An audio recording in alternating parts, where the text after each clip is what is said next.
The falling out of team bosses in Canada is quickly turning into very big news. Those who were there are staying tight-lipped about what happened, and more information about the situation is coming out every hour.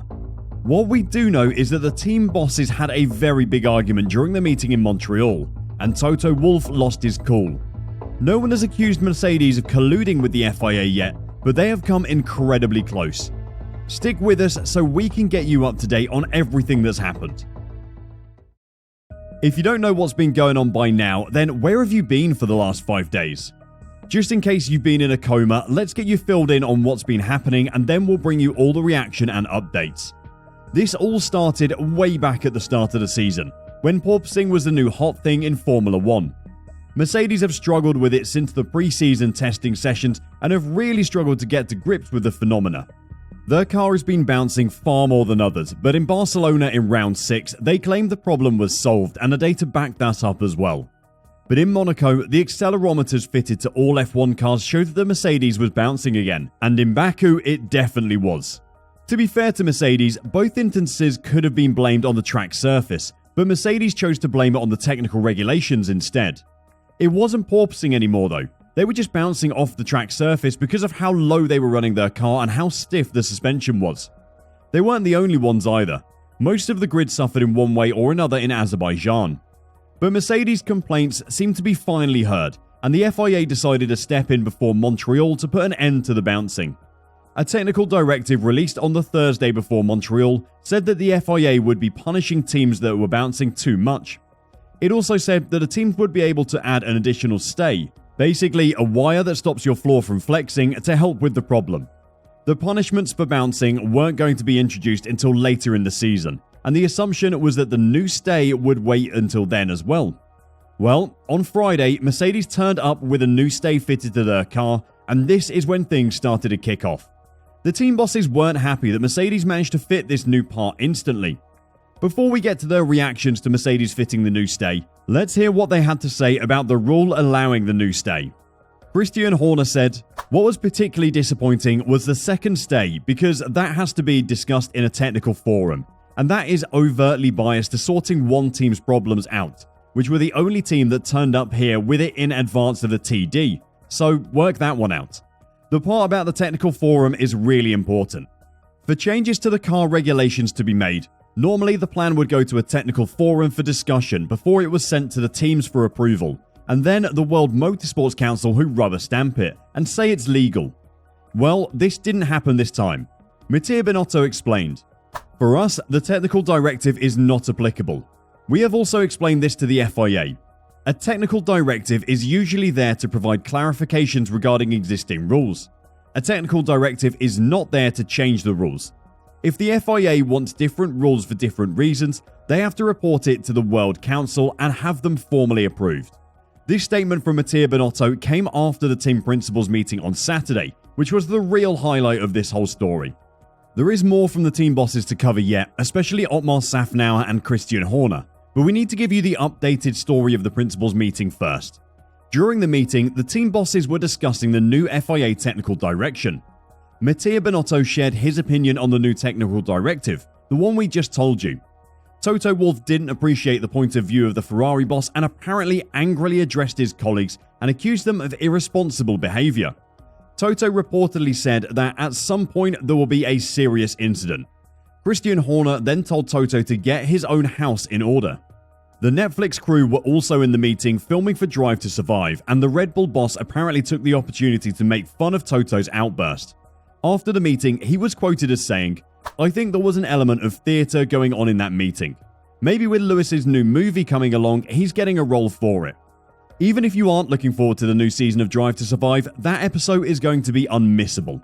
News of this meeting obviously got out because that's how F1 works, and the team bosses took the opportunity to turn the spotlight on Mercedes. There is a lot they aren't happy about, and it seems that Toto's reaction in the Saturday morning meeting has pushed people to publicly call the Mercedes team out. Otmar Safnauer basically said that any team using the additional stay during qualifying or racing would be protested against, and he was confident he would have the backing of other team bosses as well. "The TD came out when our chief technical officer was flying over," said Safnauer. "So it was quite late and we weren't able to produce a stay here. As far as the process goes, it's a technical directive, and technical directives, as we all know, aren't regulations. It could very well be that we shouldn't be running this in qualifying, in the race, and if teams have brought those stays, I would imagine they could be perhaps looked at after and protested. It's against the regulations as it stands today, but we definitely don't have one, and unfortunately, if you do have an extra stay, you can run the car lower and stiffer and gain some advantage. He finished by saying, they must have known about it beforehand. Something like that isn't possible any other way. Mercedes ended up removing the stay for Saturday's running, so this threat never came to anything, but it was one of many comments that suggested that something about Mercedes having the new stay was amiss. Mattia Binotto was also unsure how the Mercedes team managed to get the stay made and fitted so quickly. Toto claimed that they installed the support cables overnight. I can only say that we as Ferrari would not have been able to do this. None of the team bosses are going to come straight out and accuse Mercedes and the FIA of collusion, not without good evidence anyway. The new stay is suspect, but not proof of anything. Other rumours quickly circulated in the paddock though. Toto Wolff's former special advisor and general counsel, Shalia and Rowe, might have given Mercedes a tip. The lawyer took over the position at the FIA as Formula One executive director from Peter Bayer just a few weeks ago. Binotto admitted that he is not entirely happy with the personnel. On the concern of Shalia Ann, yes, certainly it's a concern. She's a great person, she's got a lot of experience. She will certainly be capable of doing the job. I'm pretty sure on that. It's a concern, but only a concern.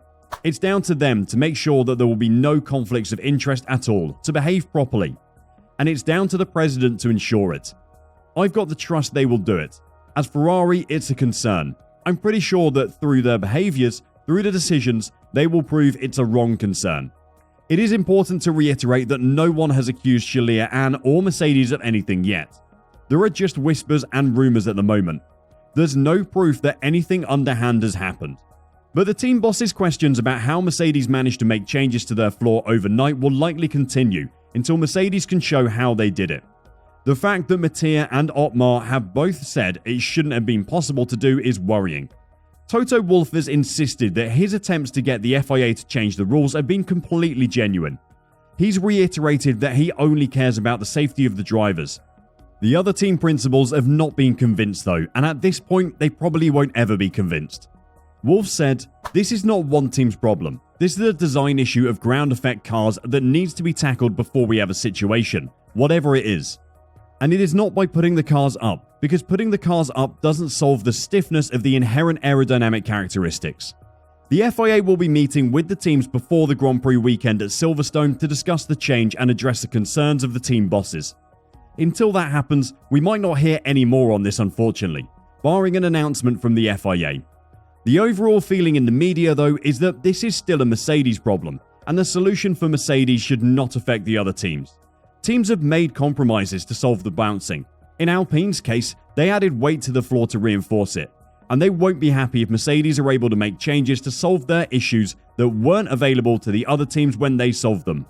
When there are updates, we'll make sure you hear about them before anyone else. But until then, why not check out our video on the FIA's technical directive?